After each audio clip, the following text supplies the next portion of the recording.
Alright, hello mga ka-squad. Here we go again for another exciting ride and travel adventure. Papunta tayo ngayon sa Morong Bataan. So ito kasama natin si Celo and his official back ride. And me and my official back ride. So dala natin ngayon is naka NK400 tayo. And yung kasama natin is naka Kimco Exciting 400. So, kakalabas lang natin from NLEX dito sa San Fernando, Pampanga. And time check, it's 4:04 AM. Voice over lang ulit tayo mga ka-squad dahil late dumating yung in-order nating mic. But yun nga, medyo magiging maingay yung viewing experience natin kasi medyo malakas yung hangin. No? So, wala tayong noise reduction, no? Particularly para sa hangin. But rest assured, no? Sa mga susunod na vlogs natin is gagawa natin ang paraan yan. And yun, as you can see, marami din tayong kasabayan ng mga truck, no, dito sa Jose Abad Santos Avenue. Malubog ang kalsada, kaya safe naman. Pero ito, yung gagawin ng kasama natin, hindi medyo hindi siya safe. Pero gagayahin natin kasi idol natin siya. And yan, naghahanap tayo ng mga kainan ngayon dahil medyo gutom na rin kami. And may nakita kami dito na yan, isang parisan, no.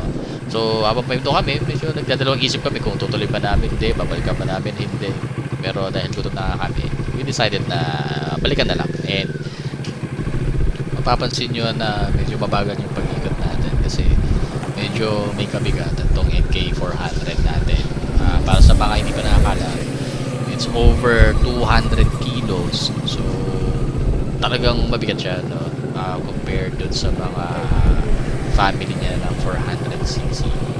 And yun nga, kapag baguhan ka dito, yun talaga yung struggle, no? Yung kung paano mo siya ipapaniobra, lalo na kapag mga traffic or nagpa-parking. And yan, check din natin yung pares, kung paano prepare. And of course, excited na kami makakain, no? Pero dahil mura siya, mapapamura ka na lang talaga. Kumakain nga kami dyan eh. Sabi namin parang ang umorder na extra rice at libreng sabaw. And here, nandito na tayo sa SCTEX. Excited kami dito sa part na to kasi yung napanood namin si Boss Lee, linaanan niya tong part na to. And sabi nga namin ito pala. So maganda, napaganda ng kalsada. And alam mo, well-maintained. Kaya smooth yung travel namin dito. And wala, halos kami lang, kung mapapansin, halos kami lang talaga yung buwabaybay kumbaga dito sa part na to ng SCTEX.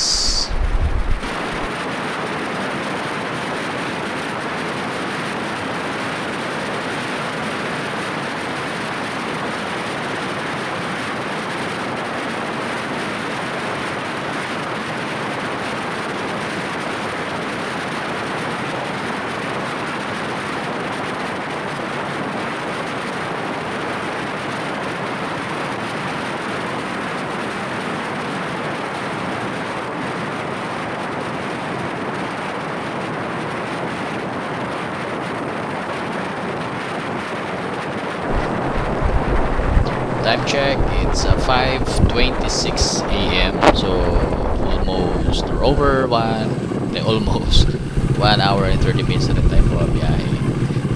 Well, actually sama natin yung sa let's say mga 30 minutes nung nagpares kami kanina. So parang halos ang oras din. So since may konting camping yung gagawin natin, no? Hindi konti, actually pure camping yung gagawin natin. We decided na tumaan muna dito sa 7-Eleven para first magpahinga, second is bilhin yung mga kailangan natin bilhin. Especially yung mga yung mga frozen foods na pwede natin doon sa campsite. So, medyo matagal-tagal din kami nagpahinga. Mga 30 minutes mahigit din yun. And yun nga, napunta tayo ng liwanag. And diretso biyahe na tayo ulit papunta Morong, Bataan. So yung way natin dito, I believe this part of Subic is yung Freeport, no? So yun, dadaan tayo ng Subic and tsaka tayo dadaan na, I believe that was Corregidor Road, no? Papuntang Morong. And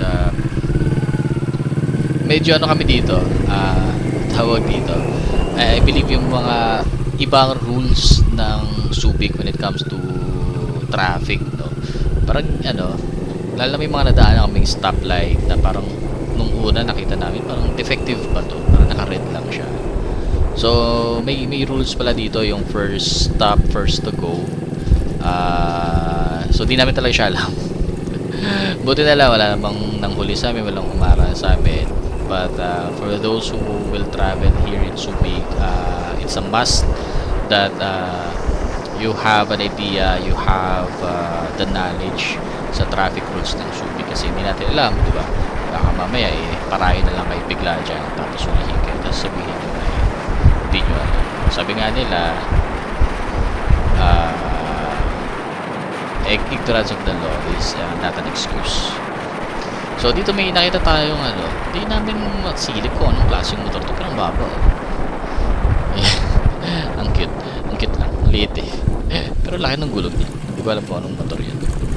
Ayan, so ito na siya, yung Subic, I believe papunta na yung airport. And ito na yung Corregidor Road.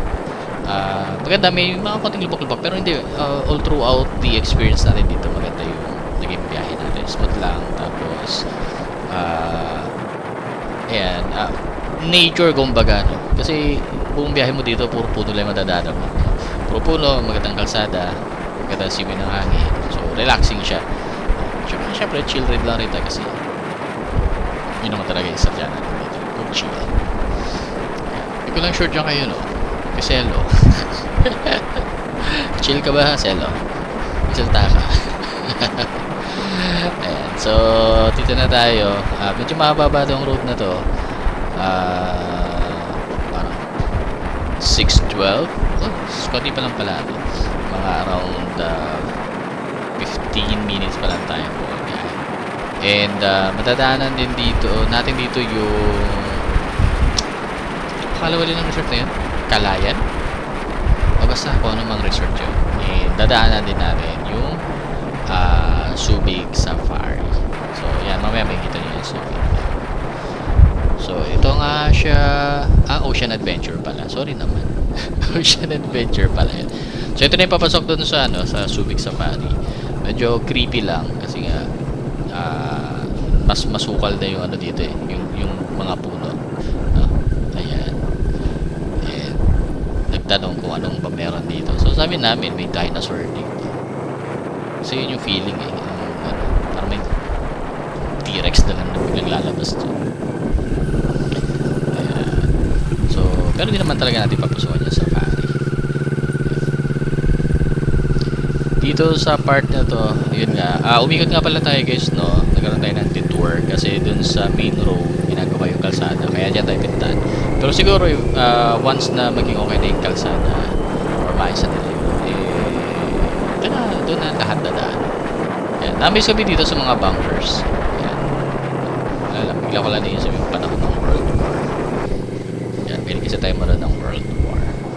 So ito yun guys, yung yung dugtong. Yan yung makikita nyo sa may kaliwa, ito yung ginagawa kalsada niya, kaya hinarangan yan. Pero kapag pauwi ka na, pwede ka naman lang dumaan dyan. Ito. Yung mga papunta lang ng Morong yung pinapaikot. Yan. So nakakatuwa din dito kasi may security sila. Hindi ko lang alam kung ano ba itong pinasok namin, pero may security ito, may outpost. Yan. So yan lang guys. Medyo mahaba pa tong yung susunod na biyahe natin. So may mga part tayo na ikakat dito. And the next part of the video na makikita nyo is yung pagdating natin dun sa parang mini palengke, no? May nadaan na kami dyan, mini palengke, para bili naman kami ng mga fresh foods, no? Like yung gagamitin natin pang sahog, yung mga gulay-gulay, tsaka yung mga isda-isda na pwede natin lutuin para sa ating kakainin, no? All throughout the day. So, medyo malapit-lapit na tayo, guys. Ito, kung makikita nyo itong paway shape na to na kalsada, doon po tayo sa kanan, pababa. Huwag na po kayong magpabilis na takbo dahil yung unang-unang kanto na madadaanan natin dyan, yan na yung papasok sa Blue Turtle Cove. Yan. So, para sa mga nagtatanong, yung Facebook page nila, hindi responsive eh. No, hindi responsive.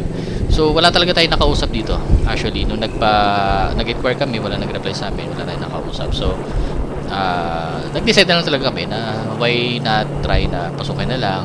Baka tumatanggap naman sila ng mga, alam mo yun, yung mga walk-in. And, ang ganda ng papasok dito. No?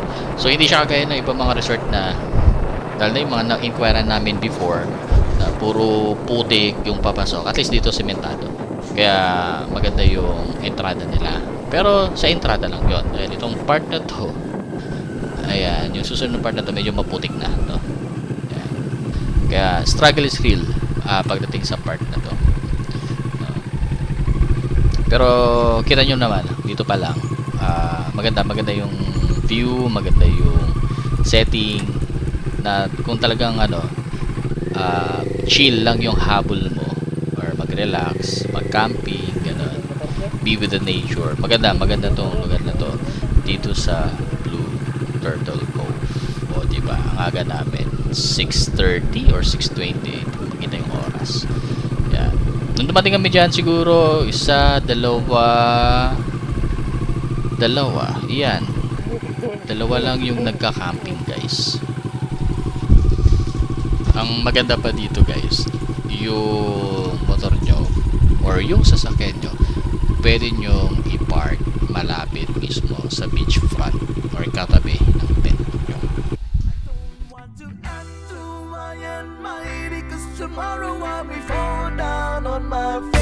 Lord, I thank you for sunshine, thank you for rain, thank you for joy, thank you for pain. It's a beautiful day. It's a beautiful day.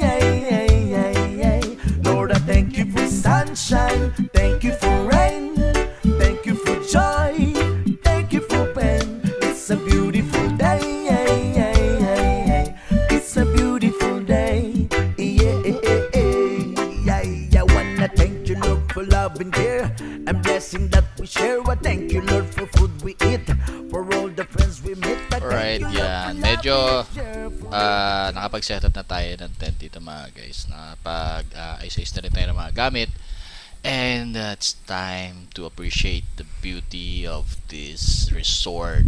So, ano siya, guys, no? Kung titignan nyo, parang white sand. Pero actually, ano lang siya, yung, parang sabihin yun, yung medyo grayish na maputi. Pag nasinagalan siguro ng araw, no, parang maputi siya tignan. Pero okay din naman, quality naman yung buhangin dyan. However, guys, huwag kayong magpapalin lang masyado, no? Kasi medyo pa-slope kasi yan eh. Ito, yan. Yung part na yan, medyo pababa siya. Low tide siya. So, yun, nakikita nyo si Manong. Ang layo na niya, pero parang di pa umabot sa bewang niya.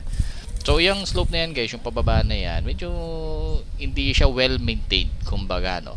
So, meron pa siyang mga dumi-dumi, and at some point, may part dyan na, yun nga, may mga basag na bote. So, be careful, no? And, yan, inabutan tayo ng ulan. So, di namin alam kung may bagyo ba ng mga time na yan or wala. Pero parang meron, kasi nabalitaan namin, binabaha sa Manila nung mga panahon na yan. And yun na nga, ito yung mga pinabili nating fresh na isda, no? Actually dito hindi to kasama sa mga pinamalengke natin. Isa to sa mga nilako sa atin na mga residente or local dyan, no? Sa beach resort. So nakabili tayo ng pusit, ito, or octopus. Bumili tayo niyan, and pinagpala naman tayo, pinagbigyan. No, nagdagan na sila, may pasamang Yun, 2 pirasong isda. So, yung isda na niluto natin, sabi, yun na yung baby barracuda. Ayan, so, yun, i-appreciate natin yung sunset dito sa Blue Turtle Cove Resort. So, unfortunately, yun nga, medyo makulimlim, medyo maulap yung kalangitan. Hindi natin masyadong makita, no, yung beauty ng sunset dito sa resort. And, while watching this part of the video, let's also check na lang rin, no, baka sa mga nagtatanong, yung mga interested na pumunta sa lugar na to, kung magkano ba yung rate nila. So, first thing that everyone must remember, wala po siyang mga rooms, no? Wala siyang mga rooms. So, pure camping lang talaga siya. Nung pumunta kami diyan, walang kuryente. Pero may signal naman. So, kaya yan, nakakapag cellphone kami kahit papaano. No? Pero may, yun nga, 1 month nang walang kuryente sa lugar. Kaya ang tanging ilaw nyo lang is kung anong meron kayong dala or mag-campfire kayo. Which is, they allowed naman. Pero, please make sure na lilinisin natin siya the next day or after natin mag-campfire. Kasi, alam mo nyo na, hindi siya maganda sa buhangin. Or, yun nga, kapag nagkalat kayo sa resort. Now, ano ba sasabihin ko? Yung CR naman nila, kahit papaano okay naman. Quality naman yung, merong part lang na medyo malayo-layo yung lalakarin mo. Pero okay, goods naman siya guys. May magdadala lang kayo ng sariling timba at saka tapo. No? Pero overall, goods naman yung experience natin sa kanila. Kanina ta? Kanina to, tinanong ko muna bago. Nakalimutan ko sabihin guys to, yung rate nga pala nila. Sobrang excited kong i-describe yung yung naging experience namin. But anyway, ang rate nila 250 per head overnight na 'yon. No? Included na doon yung parking, wala namang parking fee pero sabihin na natin, sama natin parking, yung cottage, at saka yung entrance, at saka yung tent pitching. Kasi sa iba may bayad yung tent pitching eh. So, for only 250 pesos overnight, sulit na sulit siya. Kaya, for everyone who are interested to come and visit the Blue Turtle Cove Beach Resort, you're very much welcome. Punta lang po kayo. Alright, and that's it. We spent 3 days and 2 nights on this very wonderful resort. Yan, so uwi na. Natapos na nating iligpit yung mga tent natin. So medyo mahirap siya, no? Ang tagal din naming nagligpit ng mga time na yan. Tapos, yan na. Medyo dumami na rin yung mga pumunta sa resort. Actually, may bumisita pa dyan na production crew ng GMA to, siguro may set sila dyan. And, di na namin sasabi kung sino yung artista na pupunta. Unfortunately, yun, pauwi na tayo kaya di na natin makikita. Alright, let's go.